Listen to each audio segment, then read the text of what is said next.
प्यारे विद्यार्थियों, मैं विपिन पारिक आप सभी का आपके अपने चैनल पर आज की इस कक्षा में हार्दिक स्वागत करता हूं। विद्यार्थियों, आज की कक्षा में हम जानेंगे इनडायरेक्ट स्पीच में इंपेरेटिव टाइप के पार्ट 3 के बारे में। इससे पहले कि वीडियो को शुरू किया जाए, मेरा आप सभी से यही निवेदन है, यदि आपने हमारे चैनल को अब तक सब्सक्राइब नहीं किया है तो कृपया चैनल को सब्सक्राइब करें। पास में जो बेल आइकन है यानी घंटी का बटन है उस पर क्लिक करें ताकि यहां से रिलीज होने वाली वीडियो की नोटिफिकेशन सबसे पहले आप तक पहुंचे। तो आइए विद्यार्थियों, शुरू करते हैं आज का वीडियो लेक्चर।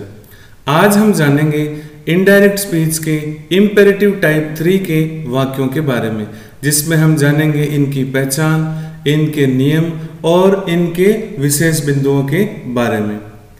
तो इंपेरेटिव टाइप 3 के वाक्यों की पहचान क्या है विद्यार्थियों? सबसे पहले हम इस पर बात कर लेते हैं। जैसे कि आप अपनी स्क्रीन पर देख पा रहे होंगे, इंपेरेटिव टाइप 3 की जो पहचान है वो ये है कि डबल इन्वर्टेड कोमा के अंदर लिखे गए वाक्य में स्टार्टिंग में, प्रारंभ में सबसे पहले प्लीज या फिर काइंडली शब्द लिखा होगा और अंत में पूर्ण विराम होगा, यानी जब वाक्य पूरा हो जाएगा तो अंत में फुल स्टॉप होगा। कैसे? आइए उदाहरण से समझते हैं इस बात को। आप अपने स्क्रीन के नीचे की तरफ उदाहरण देख सकते हैं विद्यार्थियों। He said to me, please play with me। तो आपने देखा स्टार्टिंग इन्वर्टेड कोमा के बाद में जो हुई है वो प्लीज या काइंडली में से एक शब्द प्लीज से हुई है, इसकी जगह काइंडली भी आ सकता है। और एंड जो हुआ है वो आप देख सकते हैं वो फुल स्टॉप से हुआ है। आइए एक और उदाहरण लेते हैं इस बात को समझने के लिए। He said to me, please give me 50 rupees. तो आपने देख लिया होगा विद्यार्थियों इन दोनों एग्जाम्पल्स के माध्यम से कि हमारे इंपेरेटिव टाइप 3 के जो वाक्य हैं वो प्लीज या काइंडली से शुरू होते हैं और अंत में पूर्ण विराम होता है, यानी फुल स्टॉप होता है। आइए विद्यार्थियों जानते हैं कुछ और नियमों के बारे में। तो सबसे पहले हम जानेंगे कि हम बाहर वाले भाग में यानी रिपोर्टिंग क्लोज में जो सेड टू होता है उसके स्थान पे क्या करेंगे। तो जैसे कि आप अपने स्क्रीन पर देख पा रहे हैं, सेड टू के स्थान पे हम रिक्वेस्टेड करेंगे। रिक्वेस्टेड इसलिए करेंगे विद्यार्थियों क्योंकि प्लीज या जो काइंडली होता है वो निवेदन के लिए आता है और रिक्वेस्टेड करने पर वो उनका भाव इसमें आ जाएगा। तो सेड टू के स्थान पे हम करेंगे रिक्वेस्टेड। इसके अलावा कोमा के स्थान पे हम करेंगे टू, यानी कोमा को हटा करके उत्तर बनाते समय कोमा के स्थान पे हम रखेंगे टू। और टू के बाद उत्तर बनाते समय हमें वर्ब की फर्स्ट फॉर्म को रखना है और जो प्रश्न में प्लीज या काइंडली जो शब्द आया है उसको हमें हटा देना है। तो कहने का मतलब है सेड टू के स्थान पे रिक्वेस्टेड करेंगे, कोमा के स्थान पे टू करेंगे, टू के बाद प्रश्न में आई हुई वर्ब की फर्स्ट फॉर्म को वैसा का वैसा रखेंगे और प्लीज या काइंडली शब्द जो है उसको उत्तर बनाते समय हमें काम में नहीं लेना है। Other rules are same as before, यानी कि इसके अलावा जो अन्य सारे नियम हैं वो वैसे ही रहेंगे जैसे हमेशा से आते रहे हैं। उनमें वैसे ही चेंज करना है, प्रोनाउन का या वर्ब का या टाइम का, जैसे हम शुरू से करते आ रहे हैं। मुख्य रूप से आपको सेड टू का, कोमा का और टू के बाद आने वाली वर्ब का आपको ध्यान में रखना है। आइए विद्यार्थियों इन सभी बातों को उदाहरण के माध्यम से समझते हैं। ये रहा आपके सामने उदाहरण आपकी स्क्रीन पर। उदाहरण है He said to me, please play with me। तो आपने देख लिया ये सवाल है और इस सवाल के साथ इसका उत्तर भी आपके सामने है। अब ये उत्तर आया कैसे, इस बारे में मैं आपको जानकारी देने का प्रयास करूंगा। नियम ये कहता है कि सबसे पहले हमें सेड टू को चेंज करना होता है। तो सबसे पहले हम सेड टू चेंज करेंगे। किस में करेंगे? हम चेंज करेंगे रिक्वेस्टेड में, यानी सबसे पहले हम सेड टू को चेंज करेंगे रिक्वेस्टेड में। उसके बाद विद्यार्थियों हमें चेंज करना होता है कोमा में। कोमा को उत्तर बनाते समय हटा देंगे और उसके स्थान पे हम लगाएंगे टू। तो आप स्क्रीन पर चेंजेस किस प्रकार से हो रहे हैं उसको देख पा रहे होंगे। अब आपने देख लिया कि हमने सेड टू और कोमा का चेंज कर लिया है। अब हम क्या करेंगे? प्लीज या काइंडली जो है जो प्रश्न में आता है उसको उत्तर बनाते समय हम हटा देते हैं। तो इस प्लीज या काइंडली को हम हटा देते हैं। देखिए मैंने भी यहाँ पे क्रॉस लगा दिया है। और टू के बाद में जो वर्ब की फर्स्ट फॉर्म आता है उसको हम वैसा का वैसा रखेंगे। तो वर्ब की फर्स्ट फॉर्म प्ले है, उसको हम वैसा का वैसा रख रहे हैं टू के बाद में। और आगे अगर कोई चेंज होता है तो वो हम करेंगे, अन्यथा हम नहीं करेंगे। यहाँ आगे चेंज होता है मी। मी को हम चेंज करेंगे। मी फर्स्ट पर्सन प्रोनाउन का एक भाग है, थर्ड पार्ट है, इसको हम चेंज करेंगे प्रश्न में आए हुए सब्जेक्ट से, क्योंकि नियम ये कहता है कि फर्स्ट पर्सन प्रोनाउन को हम सब्जेक्ट से चेंज करेंगे। इसके लिए मी को हम चेंज करेंगे हमारे प्रश्न में आए हुए सब्जेक्ट से, और हमारे प्रश्न में आया हुआ सब्जेक्ट है ही। तो जब हम इस मी को इस प्रश्न में आए हुए सब्जेक्ट ही से चेंज करेंगे तो हमें मिलेगा हिम। आई, माई, मी, उसकी जगह पे होगा ही, हिज, हिम, तो मी के स्थान पे हम कर देंगे हिम। इस प्रकार से ये चेंजेस करने के बाद विद्यार्थी उत्तर बनेगा he requested me to play with me. तो अब आप समझ गए होंगे कि कैसे हमें इन प्रश्नों को हमें उत्तर में बदलना है। आइए एक और उदाहरण से मैं आपको समझाने का प्रयास करता हूं। प्रश्न है आपके स्क्रीन पर, she said to me kindly check this answer.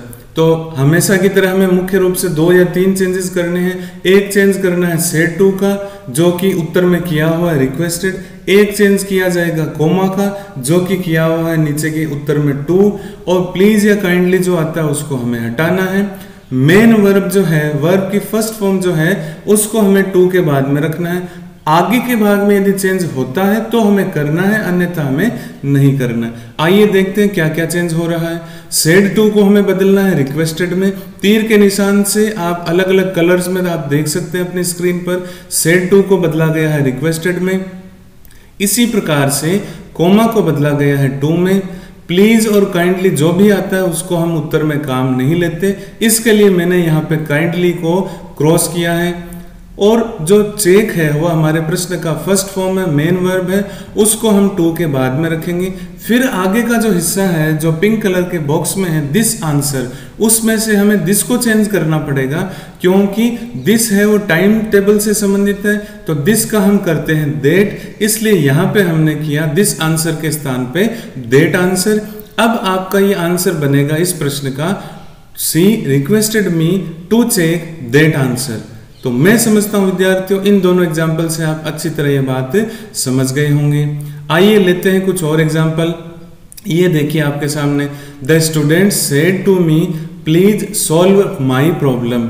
तो सेड टू का हमने किया है रिक्वेस्टेड, कोमा का हमने किया है टू, प्लीज को हम काम में नहीं लेने वाले, सॉल्व हमारे वर्ब की फर्स्ट फॉर्म है, इसके लिए हमने इसको टू के बाद वैसे का वैसा रखा है।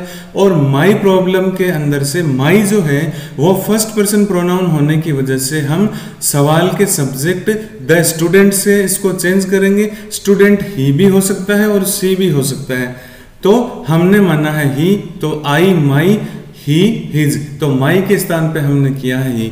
विद्यार्थियों अब जो प्रश्न आपके सामने है स्क्रीन पर, उसमें मैंने तीर का निशान नहीं लगाया, ना ही कोई मैंने बॉक्सेस बनाए हैं। जो चेंज हुआ है और जिससे चेंज हुआ है उसको मैंने सेम कलर में दर्शाया है, ताकि आप देख करके समझ सको कि किस प्रकार से चेंजेस हुए हैं। तो आंसर बनेगा the student requested me to solve this problem. आइए विद्यार्थियों फटाफट से एक प्रश्न और देख लेते हैं। She said to Chiku please help me. तो इस प्रश्न में सेड टू को चेंज करेंगे, कोमा को चेंज करेंगे, और जो प्रश्न में आया है मी वो फर्स्ट पर्सन प्रोनाउन है, उसको हम चेंज करेंगे। कैसे करेंगे देखिए, इस प्रकार से करेंगे। सेड टू का हम करेंगे रिक्वेस्टेड, कोमा का हम करेंगे टू, जो हेल्प शब्द वर्ब के रूप में हमारे प्रश्न में आया है उसको हम उत्तर में टू के बाद वैसे का वैसा रख देंगे, टू प्लस फर्स्ट फॉर्म बनाते हुए। और जो मी आया है फर्स्ट पर्सन का प्रोनाउन, उसको हम सवाल के सब्जेक्ट सी से चेंज करेंगे, तो हमें मिलेगा हर, क्योंकि आई, माई, मी, सी, हर, हर, तो मी के स्थान पे हम करेंगे हर।